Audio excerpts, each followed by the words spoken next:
हमदर्द TV देख रहे सारे ही दर्शकों का स्वागत है। बड़ी ही दुखदाई खबर तुहाडे नाल सांझी करन लगे हाँ। दस दईए कि एक व्यक्ति का संस्कार किया जाता है तो संस्कार करन लगे अचानक मीह आ जाता है।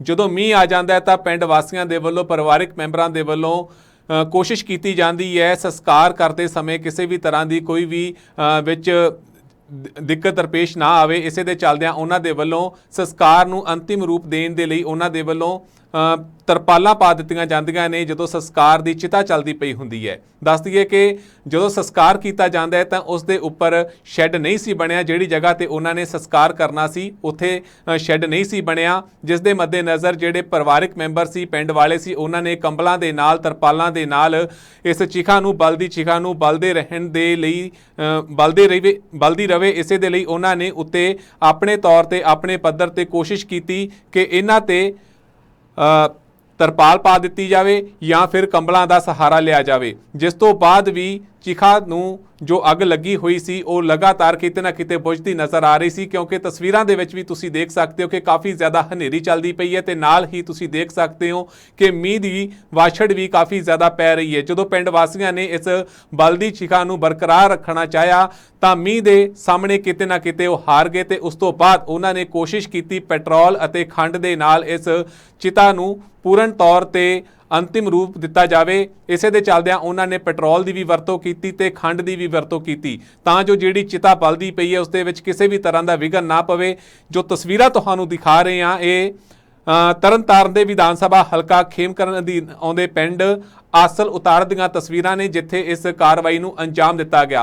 सीधे तौर पर पिंड वासियों ने इल्जाम लगाए ने प्रशासन ते कि प्रशासन दे वल्लों इस संबंधी कोई भी फैसला नहीं सी लिया गया, क्योंकि उत्थे किसी भी प्रकार का शैड नहीं सी। जदों अचानक उन्हां दे वल्लों उत्थे जाके संस्कार करन दी कवायद शुरू की जाती है तो तुसीं देख सकते हो कि अचानक उत्थे मीह आ जाता है। अजिहे दे विच मुश्किल हो जाता है अजिहियां कार्रवाइयां नूं रोकना, क्योंकि तुसीं देख सकते हो कि एक व्यक्ति का संस्कार किया जा रहा सी, उस जिहड़ी चिखा सी उसनूं अग भी लगाई जा चुकी सी। पर अचानक जदों मीह आ जाता है हनेरी चल पैंदी है तो अजिहे दे विच इह सुभाविक नहीं हुंदा कि जिहड़ी उत्थे डैड बॉडी है मृतक देह हैगी है उसनूं चुक के पासे लिजाया जाए, क्योंकि उस तो पहलां कई तरह दीआं अंतिम रस्मां परिवार दे वल्लों निभा लईआं गईआं हुंदिआं ने।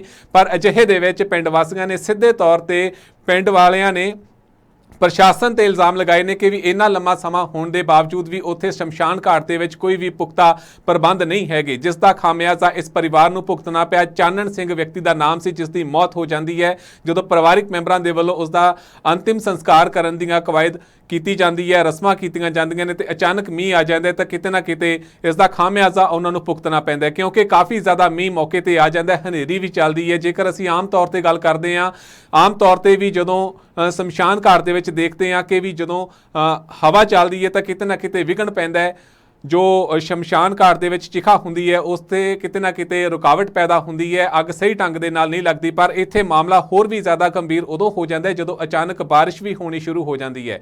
बारिश तो बचाउण दे लई जिहड़े पिंड वासी मौके ते मौजूद सन, परिवारिक मैंबर मौजूद सन, उन्हां दे वल्लों तरपालां दा सहारा लिया गया, उन्हां दे वल्लों बोरियां का सहारा लिया गया ते नाल ही उन्होंने कंबलों का सहारा भी लिया तां जो जिहड़ी चिखा बलदी पई है उस दे विच कोई भी विघन ना पवे। उन्होंने बड़ी ही मुशक्कत दे नाल इस ते काबू पाउणा चाहया तां जो जिहड़ा उन्हां दे वल्लों अंतिम जिहड़ी कार्रवाई की जा रही सी, अंतिम रस्मां कीतियां जा रही सी, वो किसी भी विघन दे बिना पूर्ण तौर पर खत्म हो जाण, पूर्ण तौर पर उन्होंने नेपरे चाढ़िया जा सके। पर जदों अचानक मीह होर भी ज़्यादा वध जाता है, होर भी ज़्यादा हवा आनी शुरू हो जाती है, हनेरी चलनी शुरू हो जाती है, उन्होंने दे वल्लों पेट्रोल ते नाल ही खंड की वरतों करके इस लाश नूं जो डैड बॉडी है उसका संस्कार किया जाता है। बड़ी वड्डी त्रासदी है साडे पंजाब दे विच। असीं गल्लां करदे हां कि भी असीं बहुत वड्डी तरक्की कर ली है, साइंस ने तरक्की कर ली है, पर हालात किहो जे ने तुहाडे सामने ने। हमदर्द टीवी ने तुहाडे सामने हालात पेश कीते ने।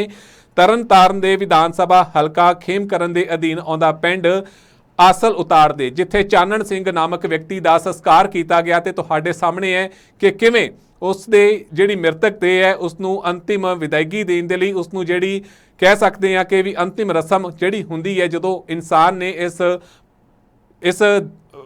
ਜਾਮੇ ਨੂੰ ਛੱਡ ਕੇ ਜਾਣਾ ਹੁੰਦਾ ਹੈ, ਉਸ ਤੋਂ ਬਾਅਦ ਉਹ ਅੰਤਿਮ ਕਾਰਵਾਈ ਜਿਹੜੀ ਹੋਣੀ ਸੀ ਉਹਦੇ ਵਿੱਚ ਕਿੰਨਾ ਵਿਘਨ ਪਿਆ ਤੇ ਪਰਿਵਾਰਕ ਮੈਂਬਰਾਂ ਨੂੰ ਕਿਵੇਂ ਇਸ ਦਾ ਖਾਮਿਆਜ਼ਾ ਭੁਗਤਣਾ ਪਿਆ ਤੇ ਕਿਵੇਂ ਉਹ ਅੰਤਿਮ ਜਿਹੜੀ ਵਿਦਾਇਗੀ ਸੀਗੀ ਉਸ ਨੂੰ ਸਹੀ ਢੰਗ ਦੇ ਨਾਲ ਨਹੀਂ ਦੇ ਸਕੇ ਤੇ ਅਚਾਨਕ ਜਦੋਂ ਉਮੀਦ ਦੀਆਂ ਬਸ਼ਾਰਾਂ ਪੈਂਦੀਆਂ ਨੇ, ਅਚਾਨਕ ਹਨੇਰੀ ਚੱਲ ਪੈਂਦੀ ਹੈ। ਕਿਤੇ ਨਾ ਕਿਤੇ ਤੁਸੀਂ ਦੇਖ ਸਕਦੇ ਹੋ, ਤਸਵੀਰਾਂ ਵੀ ਤੁਹਾਡੇ ਸਾਹਮਣੇ ਨੇ, ਤੁਸੀਂ ਦੇਖ ਸਕਦੇ ਹੋ ਕਿ ਇਸ এনवायरमेंट ਦੇ ਵਿੱਚ, ਇਸ ਤਰ੍ਹਾਂ ਦੇ ਵਾਤਾਵਰਣ ਦੇ ਵਿੱਚ ਕਿੰਨਾ ਔਖਾ ਹੋਵੇਗਾ ਕਿ ਜਦੋਂ ਇੱਕ ਵਿਅਕਤੀ ਦੀ ਜਿਹੜੀ ਲਾਸ਼ ਹੈ ਉਸ ਦਾ ਅੰਤਿਮ ਸੰਸਕਾਰ ਕੀਤਾ ਜਾ ਰਿਹਾ, ਕ੍ਰੀਮੇਸ਼ਨ ਹੋ ਰਿਹਾ ਤੇ ਅਚਾਨਕ ਮੀਂਹ ਪੈਣਾ ਸ਼ੁਰੂ ਹੋ ਜਾਵੇ, ਹਨੇਰੀ ਚੱਲਣੀ ਸ਼ੁਰੂ ਹੋ ਜਾਵੇ ਤਾਂ ਤੁਸੀਂ ਦੇਖ ਸਕਦੇ ਹੋ ਕਿ ਹਾਲਾਤ ਕਿਹੋ ਜਿਹੇ ਹੋਣਗੇ। ਸਭ ਤੋਂ ਵੱਡੀ ਗੱਲ ਹੈ ਕਿ ਇਸ ਸ਼ਮਸ਼ਾਨ ਘਾਟ ਦੇ ਵਿੱਚ ਕੋਈ ਸ਼ੈੱਡ ਵੀ ਨਹੀਂ ਹੈ। ਜਿੱਥੇ ਅੰਤਿਮ ਸੰਸਕਾਰ ਦੀ ਜੋ ਅੰਤਿਮ ਪ੍ਰਕਿਰਿਆ ਕੀਤੀ ਜਾਂਦੀ ਹੈ ਉੱਥੇ ਸ਼ੈੱਡ ਵੀ ਨਹੀਂ ਹੈ, ਜੋ ਕਿ ਬਹੁਤ ਵੱਡੀ ਤਰਾਸਦੀ ਹੈ ਸਾਡੇ ਪੰਜਾਬ ਦੀ ਇਸ ਪਿੰਡ ਦੀ ਵੀ ਕਹਿ ਸਕਦੇ ਆ ਕਿ ਵੀ ਜਿੱਥੇ ਲੋਕ ਅਜਿਹੇ ਮਾਹੌਲ ਦੇ ਵਿੱਚ ਸੰਸਕਾਰ ਕਰਦੇ ਪਏ ਨੇ। ਤਸਵੀਰਾਂ ਤੁਹਾਡੇ ਸਾਹਮਣੇ ਨੇ, ਵਾਰ-ਵਾਰ ਤੁਹਾਨੂੰ ਤਸਵੀਰਾਂ ਦਿਖਾ ਰਹੇ ਆ ਕਿ ਕਿਵੇਂ ਇੱਕ ਵਿਅਕਤੀ ਦੀ ਲਾਸ਼ ਨੂੰ, ਜਿਸ ਦਾ ਨਾਮ ਚਾਨਣ ਸਿੰਘ ਹੈ, ਜੋ ਕਿ ਬੀਤੇ ਦਿਨੀ ਉਸ ਦੀ ਮੌਤ ਹੋ ਗਈ ਸੀ ਤੇ ਵੀਡੀਓ ਸੋਸ਼ਲ ਮੀਡੀਆ ਤੇ ਕਾਫੀ ਜ਼ਿਆਦਾ ਵਾਇਰਲ ਹੋਈ ਸੀ, ਜਿਸ ਤੋਂ ਬਾਅਦ ਹਮਦਰਦ ਟੀਵੀ ਨੇ ਸੰਬੰਧਿਤ ਲੋਕਾਂ ਦੇ ਨਾਲ ਰਾਬਤਾ ਕਾਇਮ ਕੀਤਾ, ਰਿਐਲਿਟੀ ਜਾਣਨ ਦੀ ਕੋਸ਼ਿਸ਼ ਕੀਤੀ ਤਾਂ ਪਤਾ ਲੱਗਿਆ ਕਿ ਵਾਕਈ ਇਹ ਖਬਰ ਜਿਹੜੀ ਸੀਗੀ ਤਰਨਤਾਰਨ ਦੇ ਵਿਧਾਨ ਸਭਾ ਹਲਕਾ ਖੇਮਕਰਨ ਦੀ ਸੀ, ਜਿੱਥੇ ਪਿੰਡ ਆਸਲ ਉਤਾਰ ਦੇ ਵਿੱਚ ਚਾਨਣ ਸਿੰਘ ਨਾਮਕ ਵਿਅਕਤੀ ਦਾ ਅੰਤਿਮ ਸੰਸਕਾਰ ਇਸ ਢੰਗ ਦੇ ਨਾਲ ਕੀਤਾ ਗਿਆ ਸੀ। ਜੇਕਰ ਆਪਾਂ ਪਿਛਲੇ ਸਮੇਂ ਦੇ ਵਿੱਚ ਝਾਤ ਮਾਰੀਏ ਤਾਂ ਹੋ ਸਕਦਾ ਹੈ ਕਿ ਵੀ ਇਹ ਪਹਿਲਾ ਅਜਿਹਾ ਮਾਮਲਾ ਹੋਵੇਗਾ ਜਦੋਂ ਇਸ ਤਰ੍ਹਾਂ ਦੇ ਮਾਹੌਲ ਪੈਦਾ ਹੋਇਆ, ਇਸ ਤਰ੍ਹਾਂ ਦਾ ਇੱਕ ਤਸਵੀਰ ਸਾਨੂੰ ਦੇਖਣ ਨੂੰ ਮਿਲੀ ਹੈ ਕਿ ਕਿਵੇਂ ਜਦੋਂ ਇੱਕ ਵਿਅਕਤੀ ਇਸ ਸੰਸਾਰ ਦੇ ਵਿੱਚੋਂ ਰੁਖਸਤ ਹੋ ਰਿਹਾ ਤੇ ਉਸ ਦੀਆਂ ਅੰਤਿਮ ਰਸਮਾਂ ਕੀਤੀਆਂ ਜਾ ਰਹੀਆਂ ਨੇ, ਉਸ ਦਾ ਅੰਤਿਮ ਸੰਸਕਾਰ ਕੀਤਾ ਜਾ ਰਿਹਾ, ਪਰਿਵਾਰਕ ਮੈਂਬਰ ਗਮ ਦੇ ਵਿੱਚ ਨੇ। ਪਰਿਵਾਰਕ ਮੈਂਬਰਾਂ ਦੇ ਨਾਲ ਵੀ ਅਸੀਂ ਗੱਲਬਾਤ ਕੀਤੀ ਹੈ। ਜਦੋਂ ਪਰਿਵਾਰ ਦੇ ਨਾਲ ਗੱਲਬਾਤ ਕੀਤੀ, ਚਾਨਣ ਸਿੰਘ ਦੇ ਭਰਾ ਦੇ ਨਾਲ ਗੱਲਬਾਤ ਕੀਤੀ ਤਾਂ ਉਹ ਪੁੱਬਾ ਮਾਰ ਕੇ ਰੋ ਪਏ, ਕਿਉਂਕਿ ਇੱਕ ਤਾਂ ਉਹਨਾਂ ਨੂੰ ਦੁੱਖ ਸੀ ਕਿ ਉਹਨਾਂ ਦਾ ਜਿਹੜਾ ਭਰਾ ਹੈ ਉਸ ਦੁਨੀਆ ਨੂੰ ਅਲਵਿਦਾ ਆਖ ਗਿਆ ਤੇ ਦੂਜਾ ਜਦੋਂ ਉਸ ਦਾ ਅੰਤਿਮ ਸੰਸਕਾਰ ਕਰਨਾ ਸੀ ਤਾਂ ਅਜਿਹੇ ਮਾਹੌਲ ਦੇ ਵਿੱਚ ਕੀਤਾ ਗਿਆ ਜੋ ਕਿ ਉਹਨਾਂ ਨੇ ਕਦੇ ਜ਼ਿੰਦਗੀ ਦੇ ਵਿੱਚ ਨਹੀਂ ਸੀ ਸੋਚਿਆ ਹੋਣਾ ਕਿ ਵੀ ਜਿਹੜੇ ਭਰਾ ਦੇ ਨਾਲ ਮੈਂ ਆਪਣੇ ਇੰਨਾ ਸਮਾਂ ਬਤੀਤ ਕੀਤਾ, ਜਿਹਦੇ ਨਾਲ ਮੈਂ ਖੇਡਿਆ, ਵਧਿਆ, ਫੁੱਲਿਆ, ਕਾਰੋਬਾਰ ਕੀਤੇ, ਖੇਤੀਬਾੜੀ ਕੀਤੀ, ਉਸ ਦਾ ਅੰਤਿਮ ਸੰਸਕਾਰ ਇਸ ਤਰ੍ਹਾਂ ਕਰਨਾ ਪਵੇਗਾ। ਬੜੀ ਵੱਡੀ ਜੋ ਹੈ ਤਰਾਸਦੀ ਹੈ ਇਸ ਪਿੰਡ ਦੀ, ਕਹਿ ਲਈਏ ਇਸ ਪਰਿਵਾਰ ਦੇ ਨਾਲ ਜੋ ਵਾਪਰਿਆ ਬਹੁਤ ਹੀ ਜ਼ਿਆਦਾ ਮਾੜਿਆ। ਇਸ ਦੇ ਲਈ ਸਿੱਧੇ ਤੌਰ ਤੇ ਪ੍ਰਸ਼ਾਸਨ ਵੀ ਕਿਤੇ ਨਾ ਕਿਤੇ ਬਹੁਤ ਜ਼ਿਆਦਾ ਜ਼ਿੰਮੇਵਾਰ ਹੈ, ਕਿਉਂਕਿ ਪਿੰਡ ਦੇ ਵਿੱਚ ਸ਼ਮਸ਼ਾਨ ਘਾਟ ਤਾਂ ਹੈ ਪਰ ਜਦੋਂ ਸ਼ਮਸ਼ਾਨ ਘਾਟ ਤੇ ਜਿਹੜੀ ਜਗ੍ਹਾ ਤੇ ਉਹਨਾਂ ਨੇ ਅੰਤਿਮ ਸੰਸਕਾਰ ਕਰਨਾ ਉੱਥੇ ਸ਼ੈੱਡ ਹੀ ਨਹੀਂ ਹੈਗਾਗਾ। ਬਹੁਤ ਵੱਡੀ ਇਹ ਮਾੜੀ ਗੱਲ ਹੈ ਕਿ ਇਸ ਤਰ੍ਹਾਂ ਦੇ ਜੇਕਰ ਪ੍ਰਬੰਧ ਹੋਣਗੇ ਤਾਂ ਕਿਸ ਦਾ ਦਿਲ ਕਰੇਗਾ ਕਿ ਵੀ ਅਸੀਂ ਪੰਜਾਬ ਦੇ ਵਿੱਚ ਰਹੀਏ। ਹਰ ਇੱਕ ਲੋਕਾਂ ਦੇ ਵਿੱਚ ਦੌੜ ਲੱਗੀ ਹੋਈ ਹੈ ਕਿ ਵੀ ਅਸੀਂ ਪੰਜਾਬ ਨੂੰ ਛੱਡ ਦਈਏ ਤੇ ਕਿਸੇ ਹੋਰ ਬਾਹਰਲੇ ਮੁਲਕਾਂ ਦੇ ਵਿੱਚ ਜਾ ਕੇ ਸੈੱਟ ਹੋ ਜਾਈਏ, ਕਿਉਂਕਿ ਸੁੱਖ ਸਹੂਲਤਾਂ ਨਹੀਂ ਹੈਗੀਆਂ। ਇਵਨ ਹੁਣ ਤੁਹਾਡੇ ਸਾਹਮਣੇ ਅਸੀਂ ਇੱਕ ਉਦਾਹਰਣ ਪੇਸ਼ ਕੀਤੀ ਹੈ, ਇੱਕ ਖਬਰ ਪੇਸ਼ ਕੀਤੀ ਹੈ, ਤੁਸੀਂ ਦੇਖ ਸਕਦੇ ਹੋ ਕਿ ਕਿਵੇਂ ਵਿਅਕਤੀ ਦੀ ਮੌਤ ਹੋ ਜਾਂਦੀ ਹੈ, ਉਸ ਦਾ ਅੰਤਿਮ ਸੰਸਕਾਰ ਕਿਵੇਂ ਕੀਤਾ ਜਾਂਦਾ ਹੈ। ਤੁਹਾਡੇ ਸਾਹਮਣੇ ਤਸਵੀਰਾਂ ਪੇਸ਼ ਕਰਦੇ ਪਏ ਆ। ਉਸਦੇ ਭਰਾ ਦੇ ਨਾਲ ਚਾਨਣ ਸਿੰਘ ਜੋ ਕਿ ਵਿਅਕਤੀ ਜਿਸ ਦੀ ਮੌਤ ਹੋਈ ਹੈ, ਉਸਦੇ ਭਰਾ ਦੇ ਨਾਲ ਜਦੋਂ ਹਮਦਰਦ ਟੀਵੀ ਨੇ ਗੱਲਬਾਤ ਕੀਤੀ ਤਾਂ ਉਹਨਾਂ ਦਾ ਕੀ ਕਹਿਣਾ ਹੈ ਉਹ ਵੀ ਆਪਾਂ ਸੁਣਦੇ ਹਾਂ। ਕੀ ਨਾ ਭਾਈ ਤੁਹਾਡਾ ਜੀ? ਕਾਲ ਸਿੰਘ ਜੀ। ਕਿਹੜਾ ਪਿੰਡ ਜੀ? ਆਸਲਤਾਰ। ਇੱਕ ਤੁਹਾਡੇ ਪਿੰਡ ਦੀ ਵੀਡੀਓ ਬੜੀ ਵਾਇਰਲ ਹੁੰਦੀ ਹੈ ਕਿ ਜਿਹੜਾ ਸ਼ਮਸ਼ਾਨ ਘਾਟ ਦੇ ਇੱਕ ਸੰਸਕਾਰ ਹੁੰਦਾ ਤੇ ਤਰਪਾਈਲਾਂ ਪਾ ਕੇ ਭਾਰੀ ਮੀਂਹ 'ਚ ਸੰਸਕਾਰ ਕੀਤਾ ਹਾਂਜੀ ਜੀ, ਕੀਤਾ ਜੀ ਕੱਲ੍ਹ ਜੀ। ਕੀ ਗੱਲ ਕੀ ਹੈ ਜੀ ਇਹ ਸਾਰੀ? ਸਾਡੀ ਬਹੁਤ ਪ੍ਰੋਬਲਮ ਆ ਰਹੀ ਹੈ ਜੀ ਮੀਂਹ ਦੇ ਵਿੱਚ, ਕੋਈ ਉੱਥੇ ਛਾਏ ਨਹੀਂ ਬਣੀ, ਸਾਡੀਆਂ ਜਨਾਨੀਆਂ ਹੀ ਭਿੱਜੀਆਂ ਨੇ ਸ਼ਮਸ਼ਾਨ ਘਾਟ 'ਚ। ਹਾਂਜੀ। ਤੇ ਜਿਹੜਾ ਕੱਲ ਸੰਸਕਾਰ ਹੋਇਆ ਕੌਣ ਸੀ ਵਿਅਕਤੀ? ਸਾਡਾ ਭਰਾ ਸੀ। ਅੱਛਾ, ਤੇ ਕੀ ਕਾਰਨ ਕੀ ਹੈ ਜੀ ਇਹ ਸੰਸਕਾਰ ਤਰਪਾਈਲਾਂ ਪਾ ਕੇ ਕਿਉਂ ਕੀਤਾ? ਕਾਰਨ ਉੱਥੇ ਕੋਈ ਸ਼ੈੱਡ ਨਹੀਂ ਬਣਿਆ, ਕੋਈ ਉੱਥੇ ਛਾਏ ਨਹੀਂ ਬਣੀ, ਕੋਈ ਬਾਥ ਨੂੰ ਨਹੀਂ, ਜਨਾਨੀਆਂ ਨੂੰ ਬਾਥ ਨੂੰ ਆ ਜੇ ਕਿਤੇ ਨਹੀਂ ਜਾ ਸਕਦੀਆਂ, ਧੁੱਪ ਆ ਜੇ ਕੋਈ ਨਹੀਂ ਹੋ ਸਕਦਾ। ਮੰਨਿਆ ਪਿੰਡ ਸਾਡਾ, ਸ਼ਹੀਦਾਂ ਦਾ ਮੇਲਾ ਲੱਗਦਾ, ਬੜੇ ਬੜੇ ਮਿਨਿਸਟਰ ਇੱਥੇ ਆਉਂਦੇ ਆ ਤੇ ਬਹੁਤ ਕੁਝ ਕਰਕੇ ਜਾਂਦੇ ਆ। ਸਾਡਾ ਸ਼ਮਸ਼ਾਨ ਘਾਟ ਹੀ ਨਹੀਂ ਸਹੀ ਬਣ ਚੁੱਕਾ ਅਜੇ ਤੱਕ। ਇਹ ਵਾਅਦੇ ਤਾਂ ਵੱਡੇ ਸਰਕਾਰਾਂ ਵੱਲੋਂ ਕੀਤੇ ਜਾਂਦੇ ਆ ਕਿ ਵਿਕਾਸ ਕੀਤਾ ਜਾ ਰਿਹਾ ਪਿੰਡ ਨਾ ਜੀ, ਜਾ ਕੇ ਮੌਕਾ ਵੇਖ ਲਓ। ਅਸੀਂ ਅੱਕਿਆਂ ਗੱਲ ਪਾਈ, ਬੁਰਾ ਸਾਡਾ ਹਾਲ ਹੋਇਆ। ਕੀ ਹੁਣ ਮੰਗ ਕਰਦੇ? ਮੰਗ ਇਹੋ ਕਰਦੇ ਸਾਡਾ ਸ਼ਮਸ਼ਾਨ ਘਾਟ ਸਹੀ ਬਣਨਾ ਚਾਹੀਦਾ। ਸੋ ਪਰਿਵਾਰ ਦੇ ਵਿੱਚ ਕਿੰਨਾ ਵੱਡਾ ਦੁੱਖ ਹੈ। ਉਸਦੇ ਭਰਾ ਨੇ ਕਿਵੇਂ ਆਪਣਾ ਦੁੱਖ ਪ੍ਰਗਟ ਕੀਤਾ ਤੇ ਨਾਲ ਹੀ ਸਵਾਲ ਚੁੱਕੇ ਨੇ ਸਰਕਾਰਾਂ ਤੇ ਕਿ ਵੀ ਵੱਡੇ ਮੰਤਰੀ ਇੱਥੇ ਆਉਂਦੇ ਨੇ ਉਸ ਪਿੰਡ ਦੇ ਵਿੱਚ, ਜਦੋਂ ਵੀ ਵੱਡੇ ਮੇਲੇ ਲੱਗਦੇ ਨੇ ਮੰਤਰੀਆਂ ਦੇ ਵੱਲੋਂ ਸ਼ਿਰਕਤ ਕੀਤੀ ਜਾਂਦੀ ਹੈ, ਪਰ ਮਾਹੌਲ ਕੀ ਹੈ ਤੁਸੀਂ ਦੇਖ ਸਕਦੇ ਹੋ ਕਿ ਵੀ ਜਦੋਂ ਸੰਸਕਾਰ ਕਰਨ ਦਾ ਸਮਾਂ ਹੈ ਤੇ ਅਚਾਨਕ ਬਾਰਿਸ਼ ਪੈਣੀ ਸ਼ੁਰੂ ਹੋ ਜਾਂਦੀ ਹੈ। ਹਨੇਰੀ ਚੱਲਣੀ ਸ਼ੁਰੂ ਹੋ ਜਾਂਦੀ ਹੈ ਤੇ ਅਜਿਹੇ ਦੇ ਵਿੱਚ ਪਰਿਵਾਰ ਦੇ ਕੋਲ ਕੋਈ ਵੀ ਸਾਧਨ ਨਹੀਂ ਹੁੰਦਾ। ਤੁਸੀਂ ਦੇਖ ਸਕਦੇ ਹੋ ਕਿ ਸ਼ਮਸ਼ਾਨ ਘਾਟ ਦਾ ਕਿਸ ਤਰ੍ਹਾਂ ਦਾ ਰੂਪ ਹੈ, ਉੱਥੇ ਸ਼ੈੱਡ ਵੀ ਮੌਜੂਦ ਨਹੀਂ ਹੈ ਤੇ ਅਜਿਹੇ ਦੇ ਵਿੱਚ ਪਰਿਵਾਰ ਨੇ ਕਿਵੇਂ ਆਪਣੇ ਪਰਿਵਾਰਕ ਮੈਂਬਰ ਦਾ, ਚਾਨਣ ਸਿੰਘ ਦਾ, ਉਹਨਾਂ ਨੇ ਜਿਹੜਾ ਅੰਤਿਮ ਸੰਸਕਾਰ ਕੀਤਾ, ਤੁਹਾਡੇ ਸਾਹਮਣੇ ਤਸਵੀਰਾਂ ਅਸੀਂ ਪੇਸ਼ ਕੀਤੀਆਂ ਨੇ। ਤੁਸੀਂ ਦੇਖ ਸਕਦੇ ਹੋ ਕਿ ਕਿਸ ਤਰ੍ਹਾਂ ਦਾ ਮਾਹੌਲ ਹੈ। ਸਭ ਤੋਂ ਵੱਡੀ ਗੱਲ ਇਹ ਹੈ ਕਿ ਵੀ ਜਦੋਂ ਬਾਰਿਸ਼ ਹੋਰ ਵੀ ਜ਼ਿਆਦਾ ਤੇਜ਼ ਹੋ ਜਾਂਦੀ ਹੈ ਤੇ ਉਹਨਾਂ ਨੂੰ ਲੋੜ ਪੈਂਦੀ ਹੈ ਕਿ ਵੀ ਉਸ ਤੇ ਪੈਟਰੋਲ ਪਾਇਆ ਜਾਵੇ, ਖੰਡ ਪਾਈ ਜਾਵੇ, ਤਾਂ ਜੋ ਜਿਹੜੀ ਅੰਤਿਮ ਸੰਸਕਾਰ ਦੀ ਜਿਹੜੀ ਪ੍ਰਕਿਰਿਆ ਹੈਗੀ ਆ ਉਸ ਦਾ ਅੰਤਿਮ ਰੂਪ ਦਿੱਤਾ ਜਾ ਸਕੇ, ਕਿਉਂਕਿ ਇੱਕ ਅਜਿਹਾ ਮਾਮਲਾ ਸੀ ਜਿਸ ਨੂੰ ਰੋਕਿਆ ਨਹੀਂ ਸੀ ਜਾ ਸਕਦਾ। ਅਚਾਨਕ ਬਾਰਿਸ਼ ਹੋਣੀ ਸ਼ੁਰੂ ਹੋ ਗਈ। ਕੁਦਰਤੀ ਤੌਰ ਤੇ ਇਹ ਕੁਦਰਤ ਦਾ ਮਾਹੌਲ ਹੈ, ਉਹਨੇ ਜੋ ਸਿਰਜਿਆ ਇਹ ਉਸ ਤੇ ਡਿਪੈਂਡ ਕਰਦਾ ਹੈ, ਪਰ ਕਿਤੇ ਨਾ ਕਿਤੇ ਸਰਕਾਰਾਂ ਨੂੰ ਵੀ ਚਾਹੀਦਾ ਕਿ ਵੀ ਉਹ ਵੀ ਆਪਣੇ ਤੌਰ ਤੇ, ਪੂਰਨ ਤੌਰ ਤੇ ਲੋਕਾਂ ਨੂੰ ਜਿਹੜੀਆਂ ਸਹੂਲਤਾਂ ਦੇਣੀਆਂ ਚਾਹੀਦੀਆਂ ਨੇ ਉਹ ਜ਼ਰੂਰ ਦੇਣ। ਇਸ ਮਾਮਲੇ ਤੇ ਪਿੰਡ ਵਾਸੀਆਂ ਦਾ ਜਾਂ ਫਿਰ ਸਰਪੰਚ ਦੀ ਗੱਲ ਕਰੀਏ ਤਾਂ ਉਹਨਾਂ ਦਾ ਕੀ ਕਹਿਣਾ ਹੈ, ਆਪਾਂ ਉਹ ਵੀ ਸੁਣਦੇ ਹਾਂ। ਮੇਰਾ ਨਾਮ ਵੀਰ ਜੀ ਸਤਨਾਮ ਸਿੰਘ ਆ। ਜਿਨ੍ਹਾਂ ਦੀ ਕੱਲ ਸਤਿਕਾਰ ਕੀਤਾ ਗਿਆ, ਕੀ ਲੱਗਦੇ ਤੁਹਾਨੂੰ? ਮੇਰੇ ਪਾਪਾ ਜੀ ਸੀ।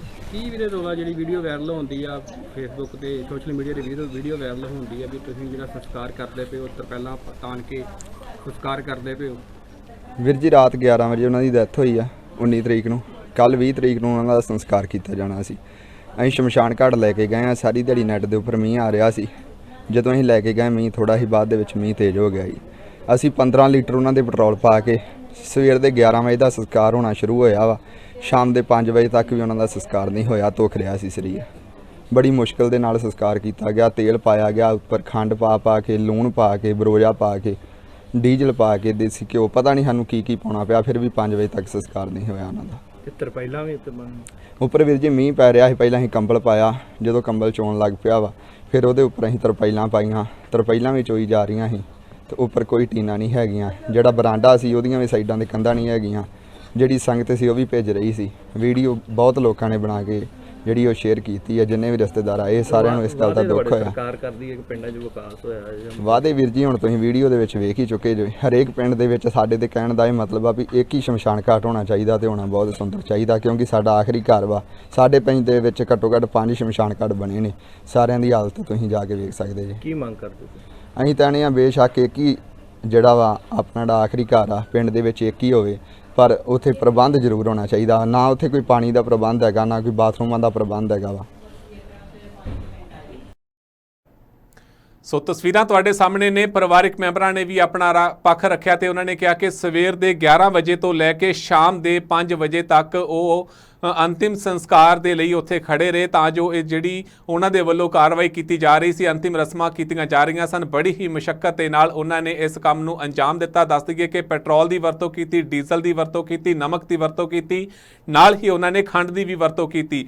ਪੈਟਰੋਲ ਅਤੇ ਡੀਜ਼ਲ ਇੱਕ ਲਾਸ਼ ਤੇ ਪਾਉਣਾ ਕਿੰਨਾ ਕੁ ਜਾਇਜ਼ ਹੈ ਤੁਸੀਂ ਦੇਖ ਸਕਦੇ ਹੋ, ਪਰ ਇਸ ਪਰਿਵਾਰ ਦੀ ਮਜਬੂਰੀ ਸੀ ਕਿਉਂਕਿ ਹਾਲਾਤ ਇਹੋ ਜਿਹੇ ਬਣ ਚੁੱਕੇ ਸਨ, ਕਿਉਂਕਿ ਉੱਤੋਂ ਮੀਂਹ ਪੈ ਰਿਹਾ ਸੀ, ਨਾਲ ਹੀ ਜੋ ਹਨੇਰੀ ਚੱਲਦੀ ਪਈ ਸੀ। ਇਸੇ ਦੇ ਚੱਲਦਿਆਂ ਉਹਨਾਂ ਨੂੰ ਇਹ ਚਾਰੇ ਚੀਜ਼ਾਂ ਦੀ ਵਰਤੋਂ ਕਰਨੀ ਪਈ। ਨਹੀਂ ਤਾਂ ਜੇਕਰ ਅਸੀਂ ਆਮ ਤੌਰ ਤੇ ਦੇਖਦੇ ਹਾਂ, ਜੇਕਰ ਕਿਸੇ ਵਿਅਕਤੀ ਦੀ ਮੌਤ ਹੁੰਦੀ ਹੈ, ਦੇਸੀ ਘਿਓ ਦੀ ਵਰਤੋਂ ਜ਼ਰੂਰ ਹੁੰਦੀ ਹੈ, ਲੱਕੜਾਂ ਦੀ ਵਰਤੋਂ ਜ਼ਰੂਰ ਹੁੰਦੀ ਹੈ, ਪਰ ਪੈਟਰੋਲ ਤੇ ਡੀਜ਼ਲ ਦੀ ਵਰਤੋਂ ਕਰਨਾ ਬਿਲਕੁਲ ਗਲਤ ਹੈ। ਪਰ ਜਦੋਂ ਮਜਬੂਰੀ ਬਣ ਗਈ ਪਰਿਵਾਰ ਦੀ, ਉਹਨਾਂ ਨੂੰ ਇਹ ਕਦਮ ਚੁੱਕਣਾ ਪਿਆ। ਇੱਥੇ ਕਿਤੇ ਨਾ ਕਿਤੇ ਜਿਹੜਾ ਪ੍ਰਸ਼ਾਸਨ ਹੈ ਉਹ ਵੀ ਜ਼ਿੰਮੇਵਾਰ ਹੈ, ਕਿਉਂਕਿ ਜਿਹੜਾ ਸ਼ਮਸ਼ਾਨ ਘਾਟ ਸੀ ਉੱਥੇ ਪੁਖਤਾ ਜਗ੍ਹਾ ਤਾਂ ਬਣੀ ਹੋਈ ਹੈ ਜਿੱਥੇ ਸ਼ਮਸ਼ਾਨ ਘਾਟ ਦੇ ਵਿੱਚ ਅੰਤਿਮ ਸੰਸਕਾਰ ਕਰਨਾ ਹੁੰਦਾ ਹੈ, ਪਰ ਉੱਥੇ ਸ਼ੈੱਡ ਦੀ ਕਮੀ ਸੀ, ਜਿਸ ਕਰਕੇ ਪਰਿਵਾਰ ਨੂੰ ਇਹਨਾਂ ਮੁਸ਼ਕਲਾਂ ਦਾ ਸਾਹਮਣਾ ਕਰਨਾ ਪਿਆ। ਜਦੋਂ ਇਸ ਸਬੰਧ ਵਿੱਚ ਪਿੰਡ ਦੇ ਸਰਪੰਚ ਦੇ ਨਾਲ ਗੱਲਬਾਤ ਕੀਤੀ ਗਈ ਤਾਂ ਪਿੰਡ ਦੇ ਸਰਪੰਚ ਦਾ ਕਹਿਣਾ ਹੈ ਕਿ ਹਨੇਰੀ ਦੇ ਕਾਰਨ ਕਿਤੇ ਨਾ ਕਿਤੇ ਪਹਿਲਾਂ ਜਿਹੜਾ ਸ਼ੈੱਡ ਟੁੱਟ ਗਿਆ ਸੀਗਾ, ਉੱਡ ਚੁੱਕਿਆ ਸੀਗਾ, ਉਸ ਤੋਂ ਬਾਅਦ ਉਹਨਾਂ ਦੇ ਵੱਲੋਂ ਕੋਈ ਵੀ ਕਾਰਵਾਈ ਅਮਲ ਦੇ ਵਿੱਚ ਨਹੀਂ ਲਿਆਂਦੀ ਗਈ, ਜਿਸ ਕਾਰਨ ਪਰਿਵਾਰ ਨੂੰ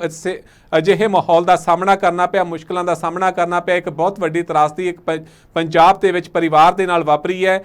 ਤੇ ਦੂਜੇ ਪਾਸੇ ਜਦੋਂ ਉਹਨਾਂ ਦੇ ਪਰਿਵਾਰਕ ਮੈਂਬਰ ਹੋਰ ਰਿਸ਼ਤੇਦਾਰ ਵੀ ਮੌਕੇ ਤੇ ਮੌਜੂਦ ਸਨ ਤਾਂ ਉਹਨਾਂ ਦਾ ਵੀ ਕਹਿਣਾ ਹੈ ਕਿ ਇਹ ਬਹੁਤ ਵੱਡੀ ਗਲਤ ਗੱਲ ਹੈ ਪ੍ਰਸ਼ਾਸਨ ਦੇ ਵੱਲੋਂ, ਸਰਕਾਰਾਂ ਦੇ ਵੱਲੋਂ, ਜਿੱਥੇ ਕਿ ਉਹਨਾਂ ਦੇ ਭਰਾ ਨੇ ਵੀ ਸਵਾਲ ਚੁੱਕੇ ਨੇ ਕਿ ਇਸ ਪਿੰਡ ਦੇ ਵਿੱਚ ਵੱਡੇ ਵੱਡੇ ਮੇਲੇ ਲੱਗਦੇ ਨੇ, ਪਰ ਜੋ ਮੰਤਰੀ ਨੇ ਵੱਡੇ ਵੱਡੇ ਦਾਅਵੇ ਤਾਂ ਕਰ ਜਾਂਦੇ ਨੇ, ਵੱਡੇ ਵੱਡੇ ਵਾਅਦੇ ਤਾਂ ਕਰ ਜਾਂਦੇ ਨੇ, ਪਰ ਉਹਨਾਂ ਨੂੰ ਅਮਲੀ ਜਾਮਾ ਨਹੀਂ ਪਹਿਨਾਇਆ ਜਾਂਦਾ, ਜਿਸ ਦੀ ਇੱਕ ਜਿਉਂਦੀ ਜਾਗਦੀ ਮਿਸਾਲ ਤੁਹਾਡੇ ਸਾਹਮਣੇ ਪੇਸ਼ ਕੀਤੀ ਹੈ। ਤੁਸੀਂ ਬਣੇ ਰਹੋ ਹਮਦਰਦ ਟੀਵੀ ਦੇ ਨਾਲ। ਧੰਨਵਾਦ। ਬਲਟੋਆ ਸਾਹਿਬ, ਕਾਂਗਰਸ ਸਰਕਾਰ ਵੱਲੋਂ ਕਿਹਾ ਜਾ ਰਿਹਾ ਕਿ ਅਸੀਂ ਬੜੇ ਵਿਕਾਸ ਕਰਾਏ ਨੇ, ਲੇਕਿਨ ਕੱਲ ਇੱਕ ਬਾਰਿਸ਼ ਹੋ ਰਹੀ ਸੀ ਤੇ ਜਿਹੜਾ ਸੰਸਕਾਰ ਹੋ ਰਿਹਾ ਸੀ ਉਹ ਲੋਕਾਂ ਨੇ ਉੱਤੇ ਪੱਲੀਆਂ ਪਾ ਕੇ ਤੇ ਫਿਰ ਸੰਸਕਾਰ ਕੀਤਾ, ਉਹਦੇ ਆਸਲ ਉਤਾਰਦੇ। ਤੁਸੀਂ ਕੀ ਕਹਿਣਾ ਚਾਹੁੰਦੇ ਉਹਦੇ ਬਾਰੇ? ਦੇਖੋ, ਬੜੇ ਦੁੱਖ ਦੀ ਗੱਲ ਹੈ ਕਿ ਜਦੋਂ ਮੈਂ 2007 ਦੇ ਵਿੱਚ ਮੈਨੂੰ ਸੇਵਾ ਮਿਲੀ ਸੀ 10 ਸਾਲ। ਉਦੋਂ ਇੱਥੇ ਕੱਖ ਨਹੀਂ ਸੀਗਾ, ਪਰ ਬੜੇ ਵੱਡੇ ਪੱਧਰ ਤੇ ਵਿਕਾਸ ਕੀਤਾ, ਪਿੰਡਾਂ ਦਾ ਕੀਤਾ, ਖੇਤਾਂ ਦਾ ਕੀਤਾ, ਲੋਕਾਂ ਨੂੰ ਖੇਤਾਂ ਦੇ ਰਾਹ ਬਣਾ ਕੇ ਦਿੱਤੇ, ਬਿਜਲੀ ਦੇ ਕੰਮ ਕੀਤੇ, ਸੜਕਾਂ ਬਣਾਈਆਂ, ਸਕੂਲ ਬਣਾਏ, ਕਾਲਜ ਬਣਾਏ। ਪਰ ਕਿਉਂਕਿ ਕੰਮ ਕਦੇ ਮੁੱਕਦੇ ਨਹੀਂ, ਜਿਸ ਤਰ੍ਹਾਂ ਕਿਸੇ ਘਰ ਦੇ ਕੰਮ ਨਹੀਂ ਮੁੱਕਦੇ, ਇਸ ਤਰ੍ਹਾਂ ਇਲਾਕੇ ਦੇ ਨਹੀਂ ਮੁੱਕਦੇ, ਸਰਕਾਰਾਂ ਦੇ ਨਹੀਂ ਮੁੱਕਦੇ। ਤੇ ਸਰਕਾਰਾਂ ਦੀ ਜ਼ਿੰਮੇਵਾਰੀ ਬਣਦੀ ਹੁੰਦੀ ਹੈ ਕਿ ਜੋ ਵੀ ਲੋੜਾਂ ਨੇ ਉਹਨਾਂ ਨੂੰ ਪੂਰਾ ਕਰਨਾ, ਵਿਕਾਸ ਕਾਰਜ ਕਰਨਾ।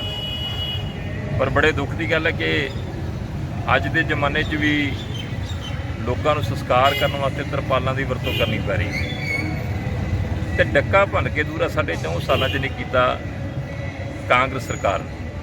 ਹੁਣ ਤਾਂ ਮੈਂ ਨਹੀਂ, ਤੁਸੀਂ ਨਹੀਂ, ਵੱਡੇ ਵੱਡੇ ਕਾਂਗਰਸੀ ਆਗੂ ਵੀ ਕਹਿ ਰਹੇ ਕਿ 4.5 ਸਾਲ ਜਿਹੜੀ ਇਹ ਸਰਕਾਰ ਸੁੱਤੀ ਰਹੀ ਹੈ।